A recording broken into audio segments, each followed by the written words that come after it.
এই নারী আসলে হাজার কোটি টাকার এক বড় গ্রুপের সিইওর স্ত্রী, কিন্তু তিনি বিলাসবহুল রোলস রয়েসে না চড়ে জোর করেই সাইকেল চালিয়ে নিজের কোম্পানিতে ছোট একজন হিসাবরক্ষকের চাকরির জন্য ইন্টারভিউ দিতে যান।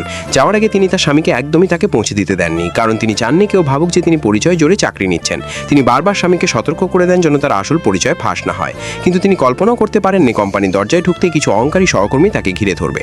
আসলে কোম্পানিতে ইতিমধ্যে একজন প্রতারক এসে গেছে। সে চতুর একজন লোক নিজের পদবি সেন হওয়ার সুযোগ নিয়ে নিজেকে সিইওর ছোট ভাই বলে পরিচয় দিচ্ছে।